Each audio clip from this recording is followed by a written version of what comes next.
Super. Donc, bienvenue à tous pour la formation. C'est vraiment une formation sur SQL pour pouvoir introduire donc SQL. Et on a eu à peu près une cinquantaine de personnes qui se sont inscrites.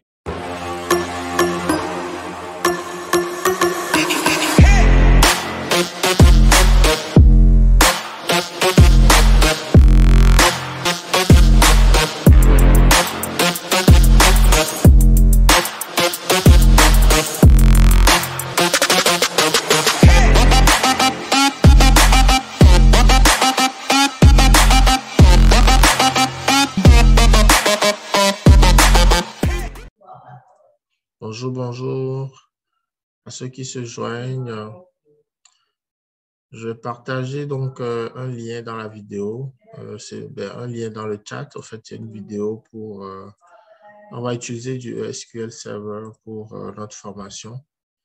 Mais ce qu'on va faire essentiellement, je pense que vous pouvez le faire aussi dans d'autres systèmes de gestion de bases de données. Mais ce que je vais projeter à l'écran, ce sera du SQL Server. Et là, dans le chat, au fait, vous avez un lien vers une vidéo d'une quinzaine de minutes que vous pouvez comme déclencher en parallèle. On va avoir peut-être 10 minutes d'introduction. Et pendant l'introduction, vous pouvez comme faire l'installation tranquillement avant qu'on attaque le vif du sujet parce que la formation va être pratique. Donc, on va vraiment aller avec une base de données, avec des tables. Et c'est vraiment avec ces éléments-là qu'on va devoir travailler. Donc, si vous n'avez pas SQL Server ou si vous avez un autre outil et que vous avez envie de télécharger SQL Server, voici le lien. Sinon, tout autre système de gestion de base de données pourrait faire ce qu'on veut faire.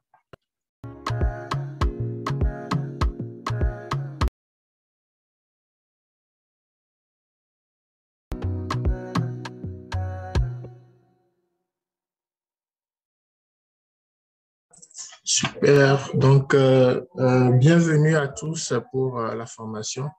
C'est vraiment une formation sur SQL pour pouvoir introduire donc SQL. Et on a eu à peu près une cinquantaine de personnes qui se sont inscrites. Donc, j'imagine que les gens vont se joindre au fur et à mesure. Dans un premier temps, je vais vous introduire un peu Enogni School. C'est quoi le concept concrètement? Donc, Enogni School, c'est vraiment une plateforme de partage. L'idée, c'est vraiment de pouvoir comme partager. Là, nous sommes en train de développer notre site. Le site est en cours de développement, enogni.com. Mais il y a une vision qui est quand même à long terme, c'est d'aller faire du mentoring, d'avoir aussi un service d'incubateur. Donc, il y a une vision derrière. Pour le moment, c'est les quatre cours qu'on offre un peu actuellement dans sur notre plateforme. Et l'idée vraiment, c'est de pouvoir partager des formations sur des métiers liés aux données. C'est sûr qu'actuellement, il y a un focus sur l'analyse de données, les sciences de données, mais tout doucement, on aimerait aller aussi dans tout ce qui est marketing digital, les outils de marketing digital. On est en train de voir comment agrandir l'équipe et aussi des outils d'Office comme Power Automate. Donc, il y a vraiment l'équipe. Actuellement, je fais beaucoup de formations, mais d'ici 2 mois, on va avoir 2 nouveaux instructeurs. Donc, on est en discussion qui vont se joindre aussi pour ces volets-là parce que je ne peux pas tout faire tout seul. Donc, nos réseaux sociaux, essentiellement, c'est la page LinkedIn où on fait souvent, c'est plus l'équipe. L'équipe fait des publications quotidiennes sur des notions liées aux données, des notions liées à Excel, Power BI, Python, etc. Donc, on a une chaîne aussi Telegram où on n'est pas très actif pour le moment parce qu'il y a beaucoup de discussion plus sur LinkedIn. Et puis la chaîne YouTube, je pense que par laquelle beaucoup de personnes rentrent généralement en contact avec moi, m'écrivent et puis où on fait des publications. Donc, la formation d'aujourd'hui sera aussi sur la chaîne YouTube et il y aura vraiment juste la partie vraiment de la formation. Donc, toute la partie introductive où on se présentait ne va pas se retrouver donc sur la chaîne YouTube. Ça va être vraiment la partie de la formation. Donc, c'est un peu ça le concept de Enonye School. Enonye School, au fait, le nom Enonye, ça vient vraiment d'un patois, d'une langue au Togo. Je suis originaire du Togo, Bénin. Et Enonye veut dire ma mère. Et Enonye School, un peu, ça veut dire l'école de ma mère. Donc, c'est un peu un petit clin d'œil à nos mamans pour leur dire qu'on les aime. Donc, c'est un peu ça. Donc, aujourd'hui, la formation que nous allons suivre, c'est une formation essentiellement sur SQL. Donc, SQL, c'est quoi concrètement SQL?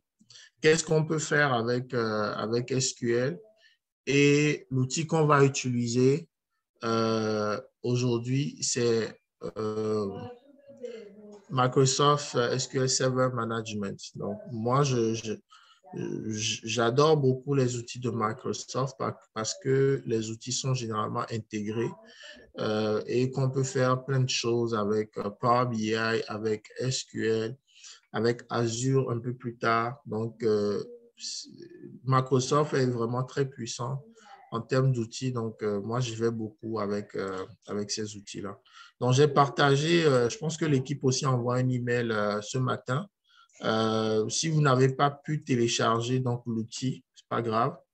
Je vous remets le lien. Vous aurez la vidéo pour vraiment regarder. Et l'idée aujourd'hui, c'est vraiment de pouvoir passer à travers un cas concret, donc des exemples concrets. Et plus tard, on va vous envoyer donc les éléments que nous avons utilisés durant la formation. Donc, c'est ça. On va rentrer dans le vif du sujet. Je vais partager un lien. Je vais déjà partager un peu. Voilà. Alors, on va faire un peu de littérature. Je trouve que c'est toujours important de... je vais partager le lien d'abord. Je vous mets un lien donc, dans le chat, donc le lien vers les données que nous allons utiliser aujourd'hui. J'utilise toujours des données. Donc, c'est des requêtes. Vous n'avez pas besoin pour le moment de l'utiliser, mais juste, vous l'avez dans le chat.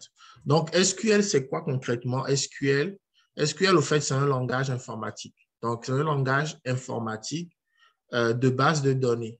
Vous voyez ici, de base de données. On va après revenir sur la notion de base de données. Je sais pas. Est-ce que vous voyez mon écran?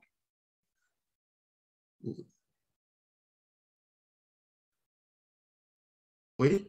Oui, c'est bon. OK, parfait. Merci beaucoup.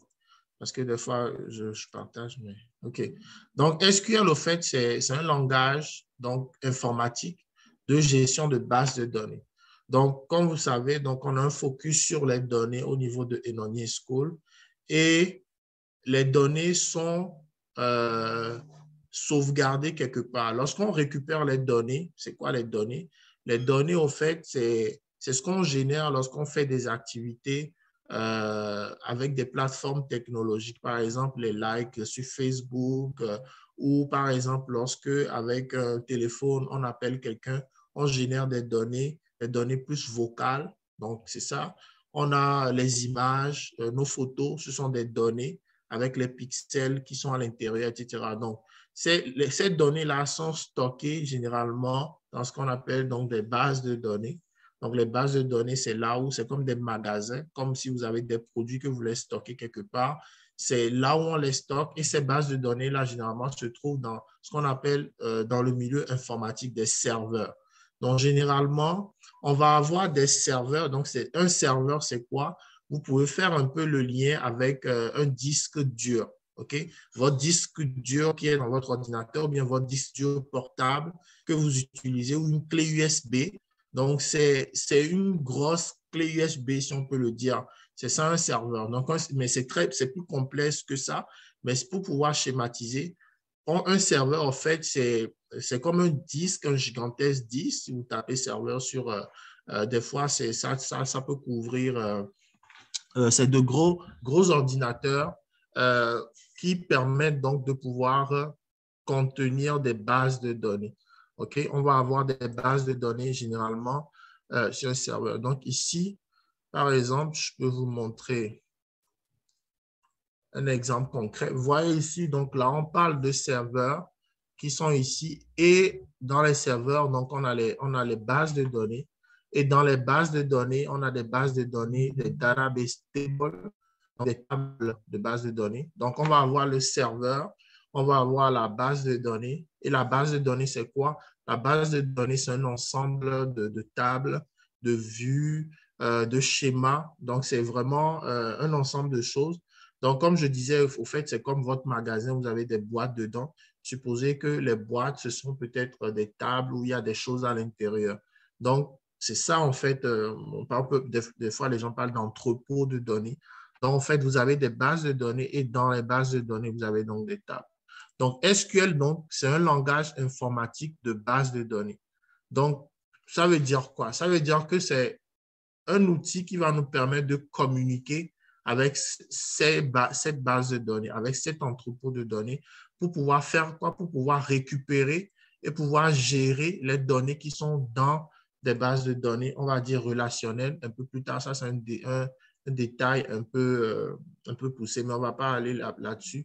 Moi, en fait, je pars du principe que dans mes formations, on essaie vraiment d'aller à la base pédagogique pour que les gens puissent comprendre, peu importe votre niveau, que vous puissiez comprendre ce qu'on essaie de faire concrètement. Donc, c'est ça un peu l'idée. Donc, base de données, c'est un peu ça. C'est là où on stocke donc toutes ces données dont je vous ai parlé, les tables, les images, etc. Et ici, il y a des données qu'on appelle les données structurées. Et SQL, au fait, le SQL,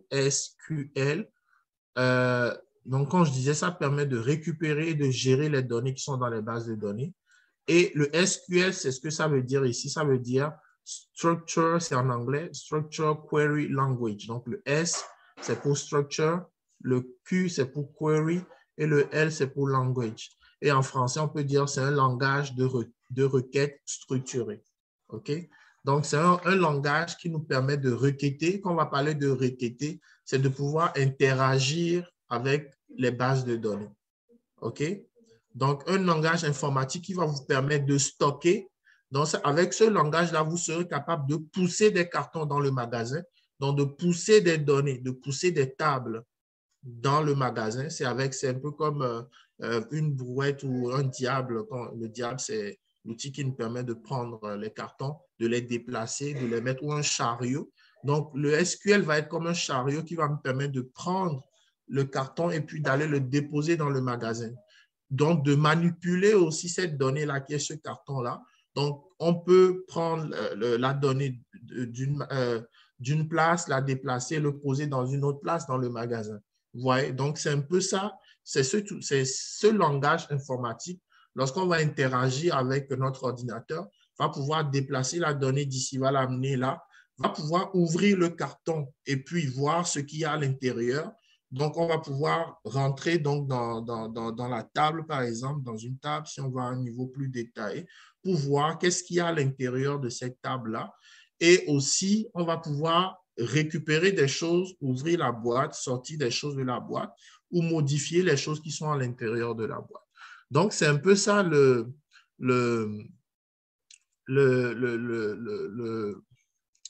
c'est la raison d'être donc de ce langage informatique. Et ce langage-là, en fait, vous pouvez l'utiliser dans plusieurs outils. Quand on va parler de SQL, des fois, c'est le langage de base. C'est l'outil qui permet donc de pouvoir faire cette interaction-là avec les données.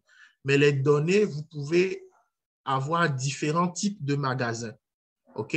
Donc, différents types de magasins, c'est ce qu'on appelle les systèmes de gestion de bases de données relationnelles, par exemple.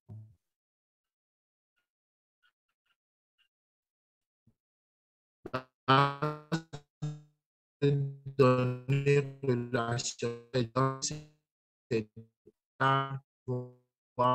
liens. Je vais aller dans ce pour le moment, mais on peut avoir des magasins avec des ascenseurs.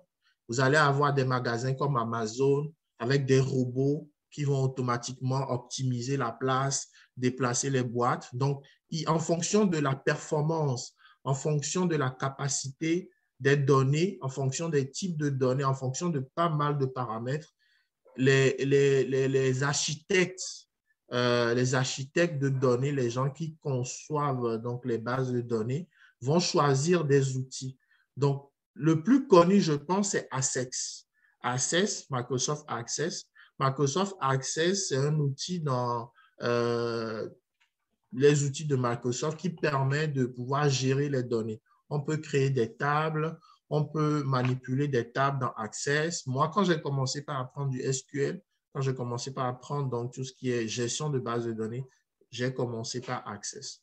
Okay? Donc, Access, par exemple, c'est un type je dirais que c'est un type d'outil de gestion, donc un type de magasin, si on peut dire, un type de magasin un peu plus terre à terre, natif, on l'appelle natif parce que on peut dire, prenez-le comme c'est le magasin où il y a des escaliers, il faut prendre les boîtes et monter par escalier pour déposer dans les différents appartements qui sont, ou les différents box qui sont dans le magasin. On a MySQL aussi, qui est un système de gestion de données. On va avoir Oracle, on va avoir Sybase.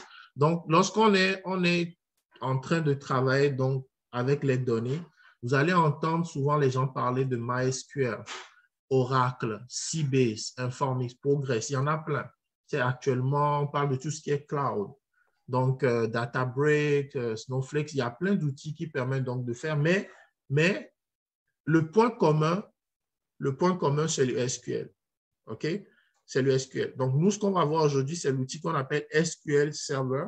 Donc, c'est ce que je vous ai montré ici, SQL Server Management Studio, qui est un type de système de gestion, ce que je suis en train de souligner ici, système de gestion de base de données relationnelles. OK? Donc, le SQL Server, ce n'est qu'un exemple. C'est un exemple, mais tous ces outils-là, tous ces magasins-là vont avoir, c'est-à-dire que votre magasin soit avec des ascenseurs ou avec des robots, etc. Quand vous êtes sur votre ordinateur, l'outil, le langage qui va vous permettre d'interagir donc avec ce magasin-là va toujours rester SQL. Donc, SQL va rester le langage informatique qui va vous permettre donc de pouvoir interagir avec les bases de données. Maintenant, il peut y avoir différents dialectes. Vous voyez ici, on parle de dialecte, c'est-à-dire qu'il peut y avoir différentes versions. Un peu comme chez nous, au Togo et au Bénin, on a peut-être un langage qui est commun qu'on appelle le Guin, et avec le Ghana, mais les versions, les mots ne sont pas forcément, les instructions qui sont à l'intérieur ne sont pas toujours pareilles. On peut avoir des mots qui veulent pas forcément qu'on utilise au Bénin et le même mot, on l'utilise pas au Togo, par exemple. Donc, il y a des différentes variantes de ce langage-là. Et les différentes variantes, par exemple, il y a le T-Transaction, il y a le TSQL qu'on utilise pour tout ce qui est Microsoft SQL Server, donc ce qu'on va utiliser aujourd'hui. On a le PLSQL qu'on va utiliser plus avec Oracle. On va utiliser donc le JetSQL que je disais qui est plus natif. Donc, c'est des petits, il y a des différences entre ces différents dialectes, donc différentes versions de SQL, mais la base va rester donc la même. OK? Donc, c'est ça, on dit permet aux utilisateurs d'accéder aux données, de décrire les données, de définir les données, d'intégrer les données, de créer et de supprimer les bases de données. Donc, de créer des vues, etc. Donc, au fait, cette page-là, la première page donc, de la formation, qui est théorique, c'est de vous dire que voilà, nous sommes dans le monde des données. Les données sont stockées quelque part dans les bases de données. Et les bases de données, on a des systèmes qui permettent de gérer ces bases de données-là. Il y a plusieurs types de systèmes qui existent. Donc, les systèmes de gestion de bases de données. Des systèmes comme c'est les fameux entrepôts, les fameux magasins dont je vous parle. Il y a différents types. Mais le langage, la langue que vous allez parler à la base de données, c'est le SQL. C'est cette langue-là que tous ces systèmes-là comprennent. Donc, c'est pourquoi il est important donc, de pouvoir maîtriser ce langage-là qui n'est pas compliqué parce que c'est un langage qui est très proche du langage humain par rapport à d'autres langages informatiques, Pascal ou C++, Java, qui sont des langages que des fois, forcément, on ne comprend pas facilement. Vous allez voir que le langage informatique SQL, ce n'est pas un langage qu'on a forcément besoin d'être informaticien pour pouvoir utiliser ou appliquer. Et c'est un langage qui est beaucoup utilisé dans la manipulation donc, des données. Donc ça, c'est l'histoire, mais je ne vais pas, l'histoire, le processus, je ne vais pas rentrer dans le processus. Les commandes. Voilà. Les commandes, au fait, c'est quoi les commandes? Les commandes, c'est les instructions que vous passez à travers le langage là. C'est-à-dire que, par exemple, je veux poser la question, je suis toujours en train d'imager, hein. Ne le prenez pas terre à terre quand je parle de magasin, etc., mais c'est vraiment pour pouvoir imager la chose comme ça. Avec cette image-là, vous gardez ça en tête plus facilement, l'information. Donc, en fait, les commandes, c'est par exemple, je dirais à mon magasin, va me chercher la boîte 3 qui se trouve à l'étage 2, par exemple. Donc, en fait, c'est les instructions que vous donnez donc, au magasin pour pouvoir récupérer des informations. Ou bien, lorsque vous voulez faire une commande, donc coder, donc le programme, quand vous voulez mettre quelque chose par votre ordinateur, il dit par exemple, supprime-moi la boîte, détruis-moi la boîte 10, libère la place, donc détruis la boîte 10 qui se trouve donc sur l'étagère 19 du rayon 4 ou de la rangée 5. Donc, l'instruction que vous allez donner à la machine et la machine va exécuter cette instruction ou bien, par exemple, vous allez dire ouvre-moi la boîte 42 de la rangée 18. Donc, il y a des instructions que vous donnez en tapant votre code, en codant. Donc, ces instructions-là, en fait, généralement, on va les séparer en 3 grandes catégories.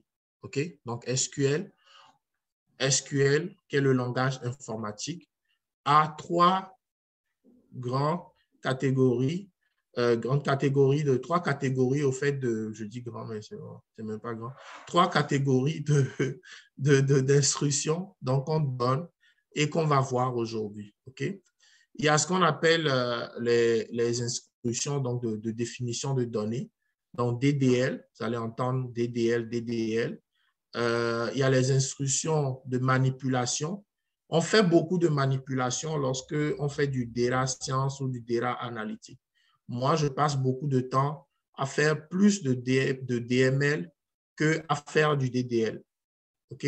DDL, ça veut dire quoi? C'est les instructions, c'est les commandes qui vous permettent de créer, de modifier et de supprimer des choses dans le magasin. OK?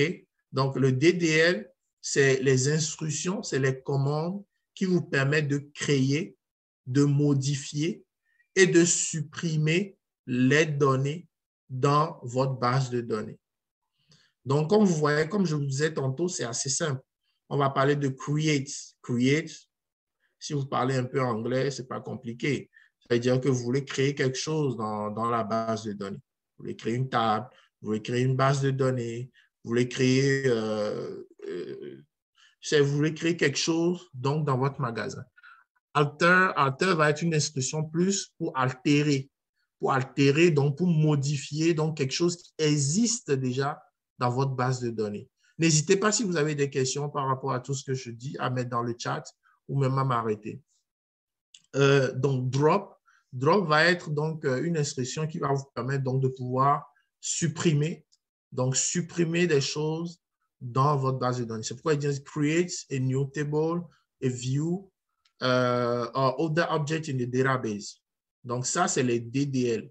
Permet de définir des choses donc dans data definition. Créer, modifier et puis supprimer. Alors, comme je vous disais tantôt, au fait, moi, on utilise plus le DML et le DML, le Data Manipulation Language, on va plus utiliser Select. Franchement, Select, c'est vraiment, je dirais, c'est la requête la plus utilisée au niveau de tout ce qui est manipulation de données parce que généralement, le Select, ce qui va permettre de faire, c'est de pouvoir voir ce qu'il y a dans la base de données. Donc, généralement, en fait, en tant qu'analyste de données, il y a des gens qui existent, qui ont déjà créé la base de données. Il y a on appelle des architectes, il y a des gens qui ont déjà réfléchi à comment la base de données va être structurée, créée, etc. Et il y a déjà des activités qui existent déjà. Donc, il y a déjà des données qui sont déjà dans la base de données. Donc, lorsque une entreprise vous recrute ou bien vous avez une mission pour pouvoir analyser la donnée, généralement, c'est d'aller dans la base de données pour voir qu'est-ce que j'ai dans cette table-là. Par exemple, quelqu'un me parlait, notre ami d'Haïti nous parlait de la police, qu'il travaille dans le département de police d'Haïti.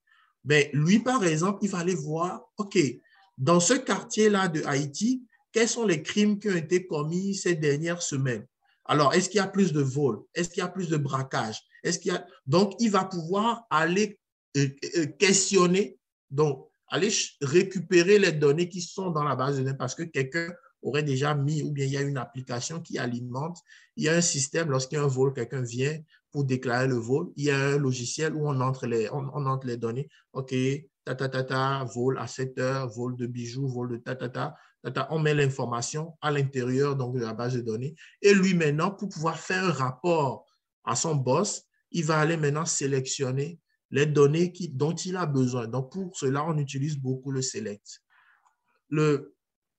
L'insertion. L'insertion, en fait, on va l'utiliser lorsqu'on veut, par exemple, de manière manuelle. Parce que si votre base de données n'est pas connectée à un système qui automatiquement l'alimente, on peut comme insérer des données. C'est ce qu'on va faire. Le lien que je vous ai partagé, c'est ce qu'on va faire aujourd'hui. On va créer nos bases de données de manière manuelle. On va le faire manuellement avec cette instruction-là. Donc, update va modifier, ne va pas modifier les objets, mais va modifier ce qu'on appelle un enregistrement, les enregistrements. Donc, on va modifier peut-être quelque chose dans la boîte. On ne veut pas supprimer, on ne veut pas modifier l'entrepôt, on ne veut pas modifier la boîte, mais on veut aller à l'intérieur de la boîte, on veut modifier peut-être, je ne sais pas, un objet qui se trouve, donc une ligne, généralement, quand on parle d'enregistrement, c'est une ligne qui se trouve dans la table de données. Et update, pareil, lorsqu'on veut mettre à jour, faire une mise à jour d'une ligne, supposons que, par exemple, notre ami d'Haïti, il a enregistré, par exemple, l'âge de la personne qui vient se plaindre pour une agression, quelque chose, et l'âge, au lieu de mettre 42 ans, ben, ils ont mis 24 ans. Donc, s'il veut, par exemple, aller modifier cette information dans la table, il peut utiliser le update pour aller comme modifier et changer donc l'information dans la table. Et delete pour pouvoir supprimer des choses, mais à l'intérieur, donc les records, les enregistrements de la table. Et la troisième catégorie dont je vous parlais de 3 catégories. Okay? Troisième catégorie, c'est ce qu'on appelle le Data Control Language. Donc, ça, généralement, on va l'utiliser pour contrôler donc, les accès, donner accès, les privilèges à l'utilisateur. Est-ce qu'il a le droit de modifier, le droit de consulter, de supprimer, par exemple. Donc, on va utiliser ces commandes-là où on va revoquer les privilèges donc, de la personne. Donc, je pense qu'on a déjà parlé de tout ce qui est système de gestion de base de données. Une table, donc la table, c'est quoi? Donc, c'est ça un peu la structure donc d'une base de données. Je vais comme vous partager un peu une autre image qui est ici.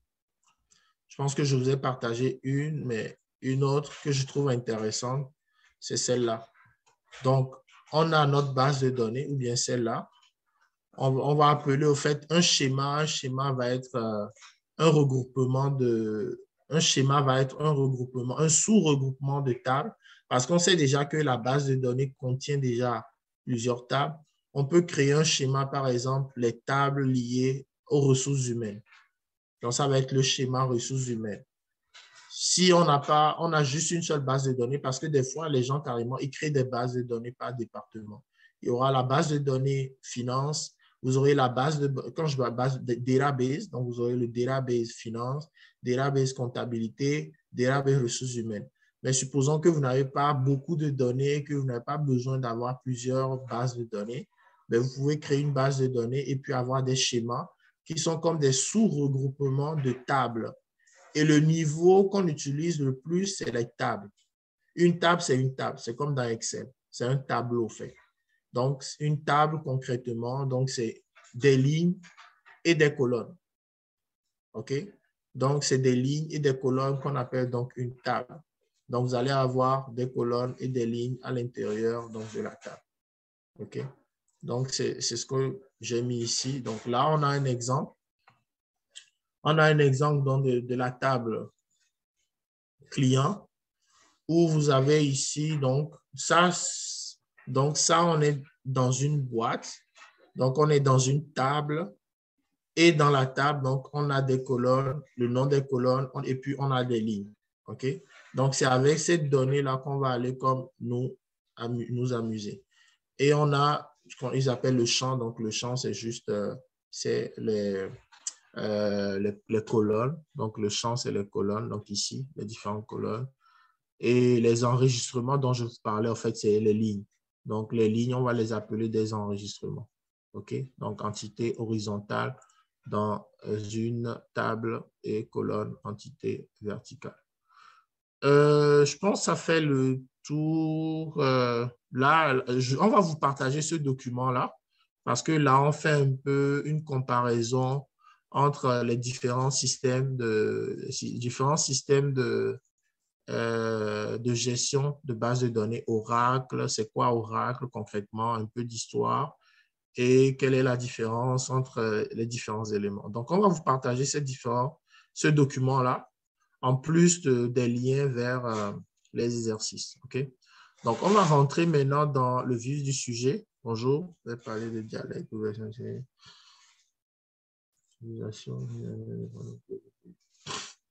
Je pense qu'il y a René aussi qui m'a pris lettre, qui m'a pris au mot quand je parlais de dialecte. Au fait, j'utilise beaucoup d'images quand je donne mes cours. Donc, je peux remonter à la partie où je parlais de dialecte.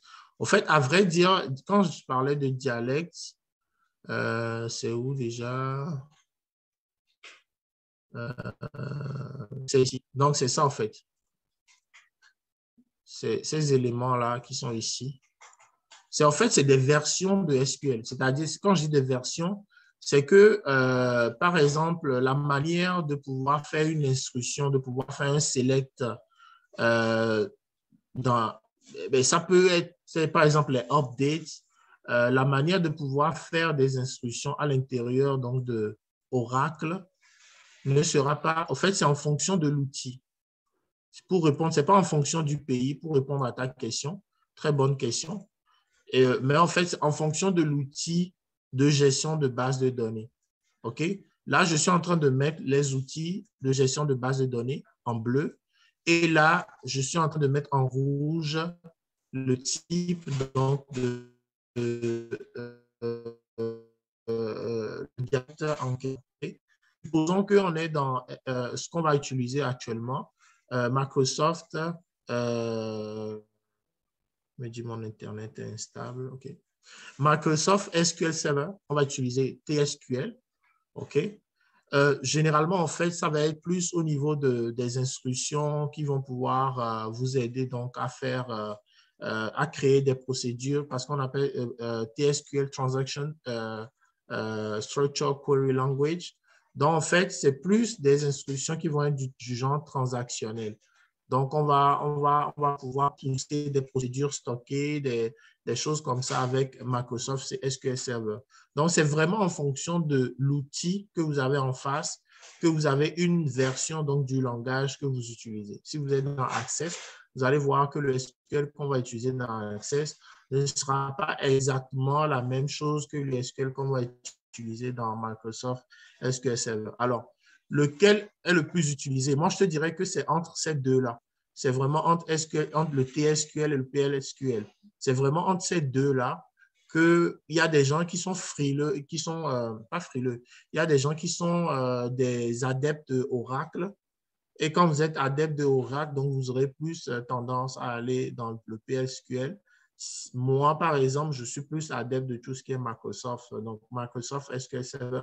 Donc, je suis plus dans du TSQL. Mais concrètement, René, il n'y a pas vraiment de grande différence. L'essentiel, c'est de comprendre l'algorithme, c'est-à-dire de comprendre ce que tu veux faire. C'est une fois que tu comprends, les instructions sont partout sur Internet. Comment est-ce que je veux faire un update dans Oracle? Si je tape ça sur Google, je vais avoir la réponse en une seconde.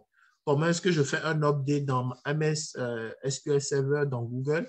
Si je tape ça, j'aurai ma réponse en une seconde. Donc, ce n'est pas forcément la différence des dialectes ou qu'est-ce qui est le plus utilisé, mais c'est de pouvoir comprendre c'est quoi la logique, c'est l'instruction, par exemple, de pouvoir comprendre ce qu'elle veut dire. Quand on parle de select, c'est quoi concrètement? Quand on parle de update, quand tu vois update quelque part, tu comprends que okay, la personne essaie de mettre à jour un enregistrement, tu vois. Donc, c'est ça qui est vraiment, selon moi, la base de pouvoir comprendre les instructions, de comprendre donc les expressions de SQL. Sinon, c'est vraiment en fonction des outils. Et les outils, tu vois, je te les ai cités ici aussi en haut. Donc, tu as vraiment une liste des outils. Et tu peux aller regarder, hein, tu peux aller regarder sur Internet les différents. Moi, je ne te dirais pas que, par exemple, moi, je n'ai jamais utilisé Oracle pour pouvoir faire la gestion de base de données. Donc, mais si jamais je tombais sur une opportunité de travail où on me demande de travailler avec Oracle, je ne pense pas que ça va être plus compliqué pour moi. Juste un petit moment des fois, c'est quoi? Il faut mettre point-virgule à la fin, ne pas mettre point-virgule à la fin, où on met l'instruction. Il y a des instructions qui sont différentes en fonction de l'outil, mais ce n'est pas plus compliqué. Je ne sais pas si j'ai répondu à ta question, mais quand je parlais de dialecte, c'est vraiment en fonction donc, du système qu'on utilise, de l'entrepôt, en fait. En fonction de l'entrepôt, l'instruction peut être un peu différente. OK, parfait.